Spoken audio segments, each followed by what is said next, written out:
Hi hello ನಮಸ್ಕಾರ ಸ್ನೇಹಿತರೆ. ಏನಾಗ್ತದೆ ಕೊನೆಗೂ ಇಲ್ಲಿ ರಾಮಾಚಾರಿ ಅನ್ನೋ ಸತ್ಯು ಎಲ್ಲರ ಮುಂದೆ ಬೈಲಾಗೋ ಸಮಯ ಬಂದದ್ದಾಗಿದೆ. ಕ್ಲೈಮ್ಯಾಕ್ಸ್ನತ್ತ ಹೋಗ್ತದೆ ಸಂಜುಗೆ.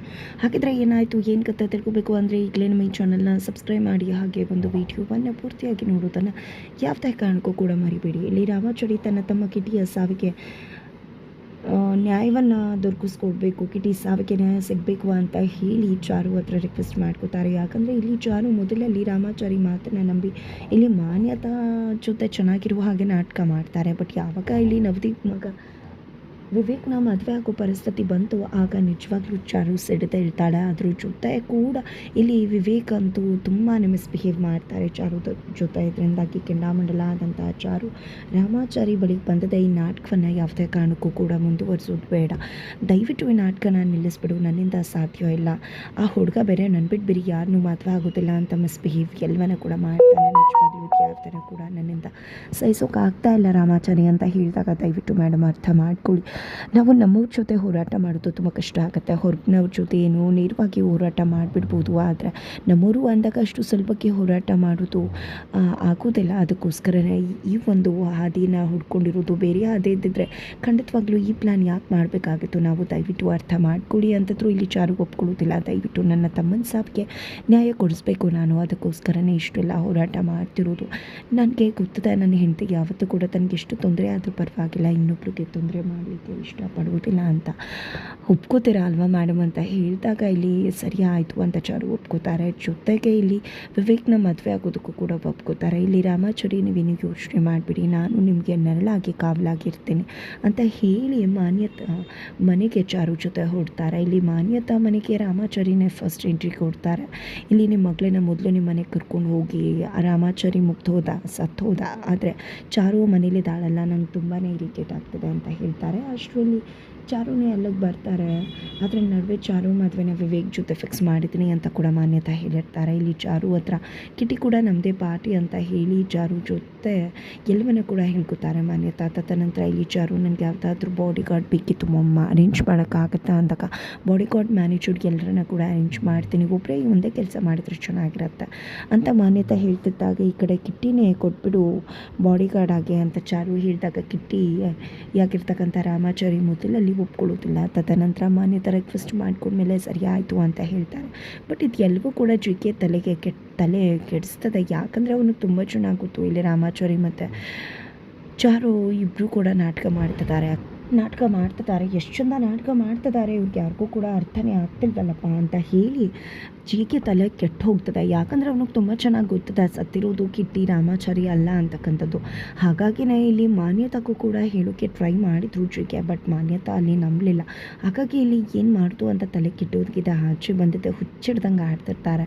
ಅಷ್ಟರಲ್ಲಿ ಏನಾಯಿತು ಈ ಜಿಗಿಗೆ ಅಂತ ನವದೀಪ್ ತನ್ನ ಪಿ ಎನ ಕಳಿಸ್ಕೊಡ್ತಾರೆ. ಅಲ್ಲಿಗೆ ಪಿ ಎ ಹೋಗಿದ್ದೆ, ಏನಾಯಿತು ಜಿಗೆ ನನಗೆ ಅಂದಾಗ ನನ್ನ ತಲೆಯಲ್ಲಿ ಏನೇನೋ ಇದೆ, ಅದನ್ನೆಲ್ಲನೂ ಕೂಡ ಆಚೆ ಹಾಕಬೇಕು, ಏನು ಮಾಡೋದು, ನನ್ನ ತಲೆ ಕೆಟ್ಟು ಹೋಗ್ತದೆ, ಅದನ್ನು ನನ್ನ ತಲೆಯಲ್ಲಿ ಇಟ್ಕೊಂಡು ಅಂತದ್ದಾರೆ. ಎಲ್ಲ ಆಚೆ ಹಾಕಬೇಕು, ಅಲ್ಲ ಆಚೆ ಹಾಕ್ಬಿಡು, ಎಲ್ಲ ಕೂಡ ಸರಿ ಹೋಗುತ್ತೆ ಅಂತ ಹೇಳಿ ನವದೀಪ್ ಪಿ ಎ ಹೇಳಿದಾಗ ಹೌದು ನೀನು ಹೇಳ್ತಿರೋದು ಕೂಡ ಸರಿಯಾಗಿದೆ, ಎಲ್ಲ ಹಾಕಬೇಕು ಅಲ್ಲೇ ಹಾಕಬೇಕು ಅಂದ್ಕೊಂಡಿದ್ದೆ. ನವದೀಪನ್ನು ಸನ್ನೆ ಮಾಡಿ ಕರೀತಾರೆ. ನವದೀಪನ್ನು ಸನ್ನೆ ಮಾಡಿ ಕರಿತಿದ್ದಾಗೆ ನವದೀಪ್ ಸಕ್ಸೇನಾ ಕೂಡ ಅಲ್ಲಿಗೆ ಬಂದಿದೆ. ಏನಾಯಿತು ಜೊತೆ ಯಾಕೆ ರೀತಿ ಆಡ್ತಿದ್ಯಾ ಅಂದಾಗ ಏನಾಯಿತು ನೀವು ಮತ್ತು ಮಾನ್ಯತಾ ಮೇಡಮ್ ಇಬ್ಬರು ಕೂಡ ರಾಮಾಚಾರಿ ಚಾರುನ ನೋಡಿ ಆಡ್ತಾ ಇದ್ರಲ್ಲ, ಅದು ನೋಡಿದ್ರೆ ನಂಗೆ ಹುಚ್ಚಿಡ್ದಂಗೆ ಆಗ್ತಿದೆ ಅಂತಾರೆ. ಅಲ್ಲಿರೋದು ರಾಮಾಚಾರಿ ಅಲ್ಲ ಕಿಟ್ಟಿ ಅಂತ ನವದೀಪ್ ಹೇಳಿದಕ್ಕೆ ಯಾವನು ಹಿಡಿದು ಅಲ್ಲಿರೋದು ಕಿಟ್ಟಿ ಅಂತ, ಅಲ್ಲಿರೋದು ರಾಮಾಚಾರಿ ಸತ್ತಿಲ್ಲ, ರಾಮಾಚಾರಿ ಬದುಕಿದ್ದಾನೆ, ಕಿಟ್ಟಿ ಸತ್ತು ಹೋಗಿರೋದು ಅಂದಾಗ ಇಲ್ಲಿ ಶಾಕ್ ಆಗುತ್ತೆ ನವದೀಪ್ಗೆ. ಬೇಕಿದ್ರೆ ಹೋಗಿ ಕೇಳಿ, ಎಲ್ಲ ಸತ್ಯ ಕೂಡ ಆಚೆ ತೆಗೀರಿ ಅಂತ ಜಿಗೆ ಹೇಳ್ತಿದ್ದಾಗೆ ಅಲ್ಲಿಗೆ ಈ ರಾಮಾಚಾರಿ ಅಂತ ಹೇಳಿ ನವದೀಪ್ ಕೆಂಡಾಮಂಡಲ ಆಗ್ತಾರೆ. ಏನು ನಾಟಕ ಮಾಡ್ತಾ ಇದೆಯಾ ರಾಮಾಚಾರಿ ಆಗಿ ಬಂದುಬಿಟ್ಟು ಕಿಟ್ಟಿ ಅದು ಇದು ಅಂತ ಡ್ರಾಮಾ ಮಾಡ್ತಿದ್ಯಾ, ಬದುಕಿದ್ಯಾ ನೀನು ಅಂತದಾಗ ಯಾರು ಹೇಳಿದ್ದು, ನಿಜವಾಗ್ಲೂ ಕೂಡ ಸುಮ್ಮನೆ ಯಾಕೆ ರೀತಿ ಎಲ್ಲ ಮಾತಾಡ್ತಿದ್ರ, ನಾನು ರಾಮಾಚಾರಿ ಎಲ್ಲ ಕಿಟ್ಟಿ ಅಂತ ಹೇಳ್ತಿದ್ದಾರೆ. ಇಲ್ಲಿ ರಾಮಾಚಾರಿ ಈ ಕಡೆ ಜಿಕೆ ಸರಿಯಾಗಿ ಕೇಳ್ತಿದ್ರ, ಕೇಳಿ ಒಂದು ಮಾತನ್ನು ನಂಬೇಡಿ ಅಂತ ಹೇಳಿದಾಗ ಇಲ್ಲಿ ಜಿಕೆ ಕೆನ್ನೆಗೆ ರಪ್ಪಂತ ಬಾರಿಸ್ತಾರೆ ನವದೀಪ. ಏನು ಅಂದ್ಕೊಂಡಿದ್ಯಾ ನನ್ನ ತಲೆ ಕೆಟ್ಟಿದೆ, ನಮ್ಗೆ ಬುದ್ಧಿ ಇಲ್ಲ, ಯಾನೋ ಅಂದ್ಕೊಂಡು ಯಾನೋ ಸಾಯಿಸಿದ್ದೀವಿ, ನಾವು ಪೆದ್ದುಕೊಳ್ಳುವ ಅಂತ ಹೇಳಿ ಈ ರೀತಿ ಎಲ್ಲ ಮಾತಾಡ್ತಿದ್ಯಾ, ಅವನು ಕಿಟ್ಟಿ ಅಂತ ನಂಗೆ ತುಂಬ ಚೆನ್ನಾಗಿ ಗೊತ್ತಿದೆ ಅಂತ ನವದೀಪ್ ಹೇಳ್ತಾರೆ. ನೋಡಿ, ನನ್ನ ಮಾತನ್ನು ನಂಬಿ ನಾನೇ ಕಿಟ್ಟಿ, ಬಟ್ ನನಗೇನಾದರೂ ರಾಮಾಚಾರಿ ಅಂತ ಹೇಳಿ ಆ ರೀತಿ ಏನಾದರೂ ನಾನೇ ಆಗಿಬಿಟ್ಟಿದ್ರೆ ನನಗೆ ಗೊತ್ತಿಲ್ಲ, ಖಂಡಿತ ಸತ್ತೋಗ್ಬಿಡ್ತೀನಿ ಹೊರತು ಯಾವುದೇ ಕಾರಣಕ್ಕೂ ರಾಮಾಚಾರಿಯಾಗಿ ಬದುಕೋದಿಲ್ಲ, ನನಗೆ ಅವ್ನ ನೆರಳಕ್ಕೆ ಕಂಡ್ರೇ ಆಗೋದಿಲ್ಲ ಅಂತ ಹೇಳಿ ಕಿಟ್ಟಿ ನಾಟಕ ಮಾಡ್ತಾರೆ. ನಂತರ ಇಲ್ಲಿ ಜೀಕೆಗೆ ಹಾಗೆ ಗುಮ್ತಾರೆ, ಮುಖ ಎಲ್ಲ ಕೆಂಪೇರ್ಬಿಡುತ್ತೆ. ಗೊತ್ತಾಯ್ತಾ ನಾನು ಕಿಟ್ಟಿನೋ ರಾಮಾಚಾರಿನೋ ಅಂತ. ಕಿಟ್ಟಿ ಆಗಿರೋದಕ್ಕೆ ಈ ರೀತಿ ಮಾಡ್ತಿದ್ದೀನಿ, ರಾಮಾಚಾರಿ ಈ ರೀತಿ ಮಾಡ್ತಿದ್ನ, ಯಾವುದೇ ಕಾರಣಕ್ಕೂ ರಾಮಾಚಾರಿ ಈ ರೀತಿ ಮಾಡ್ತಿರ್ಲಿಲ್ಲ ಅಂತ ಹೇಳ್ತಾರೆ. ನಂತರ ಇಲ್ಲಿ ಜೀಕೆ ಹೌದೌದು ನೀನು ರಾಮಾಚಾರಿನೇ ಅಲ್ಲ ಕಿಟ್ಟಿನೇ ಅಂತ ಹೇಳಿ ಅಲ್ಲಿಂದ ಹೋಗ್ತಾರೆ. ತದನಂತರ ಇಲ್ಲಿ ಕಿಟ್ಟಿಯಾಗಿರ್ತಕ್ಕಂಥ ರಾಮಾಚಾರಿ ಜೀಕೆ ಹತ್ರ ಬಂದಿದೆ. ಏನಪ್ಪ ಯೋಚನೆ ಮಾಡ್ತಿದ್ಯಾ ಅಂದಾಗ, ದಯವಿಟ್ಟು ನಿಜ ಹೇಳಿಬಿಡು, ನನಗೆ ತುಂಬ ಚೆನ್ನಾಗಿ ಗೊತ್ತು ನೀನೇ ರಾಮಾಚಾರಿ ಅಲ್ವಾ ಅಂತ ಹೇಳಿ ಕೇಳಿದಾಗ, ಹೌದು ನಾನೇ ರಾಮಾಚಾರಿ, ಸತ್ತಿರೋದು ಕಿಟ್ಟಿ ನಾನಲ್ಲ ಅಂತ ಹೇಳ್ತಾರೆ. ಯಾವ ಧೈರ್ಯದ ಮೇಲೆ ಇದನ್ನು ನನ್ನ ಹತ್ರ ಹೇಳಿದೆ ಅಂದಾಗ, ನಿನ್ನ ಮಾತನ್ನ ಯಾರೂ ನಂಬೋದಿಲ್ಲ ಅನ್ನೋ ಧೈರ್ಯದ ಮೇಲೆ ಹೇಳಿದೆ ಅಂತ ರಾಮಾಚಾರಿ ಹೇಳ್ತಾರೆ. ಇದು ಎಲ್ಲದ್ರ ನಡುವೆ ಹತ್ತ ಕಡೆ ರುಕ್ಕುಗೆ ಮೆಣಸಿನ್ಕಾಯಿ ತಿನ್ನೋ ಟಾಸ್ಕನ್ನು ಮುಂದುವರಿಸಿದ್ದಾರೆ ಮುರಾರಿ.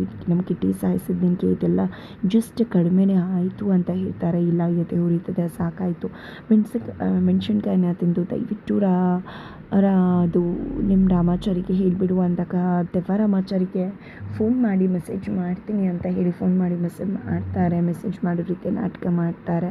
ಅಲ್ಲಿ ಮುರಾರಿ ಜೊತೆಗೆ ಕಾಲ್ ಮಾಡಿದ್ದೆ ದೆವ್ವ ಫ್ರೆಂಡ್, ಸರಿ ಆಯಿತು ಫ್ರೆಂಡ್ ಅಂತ ಹೇಳ್ತಾರೆ. ಅದಕ್ಕೆ ತುಂಬ ಉರಿ ಆಗ್ತಿದೆ, ತಿನ್ನೋದು ಕಷ್ಟ ಆಗ್ತಿದೆ ಅಂತ ಹೇಳಿದಾಗ, ಸರಿ ಆಯಿತು ಅಂತ ಹೇಳಿ ಕಾಲ್ ಕಟ್ ಮಾಡಿದ್ದೆ.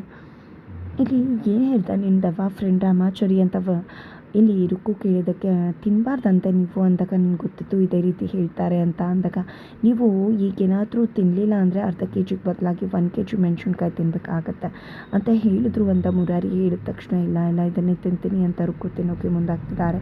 ಆ ಕಡೆ ನವದೀಪ್ ಸಕ್ಸೇನಾ ನನ್ನ ಚಾರು ಜೊತೆ ಮಾತಾಡಬೇಕು ಅಂತ ಹೇಳಿ ನವದೀಪರ ಹತ್ರ ಪರ್ಮಿಷನ್ ತಗೋತಾರೆ. ನವದೀಪ್ ಕೂಡ ನನ್ನ ಮಗ ಚಾರು ಹತ್ರ ಮಾತಾಡಬೇಕಂತೆ ಅಂದಾಗ, ಇಲ್ಲಿ ಚಾರು ಕಾಫಿ ಕುಡಿದು ಹೋಗ್ತೀನಿ ಅಂತ ಹೇಳ್ತಾರೆ. ಅಶ್ವಿನಿ ನಾನು ಏನು ಕುಡಿದ್ಬಿಡ್ತೀನಿ ಅಂತ ತಗೋತಾರೆ ವಿವೇಕ್.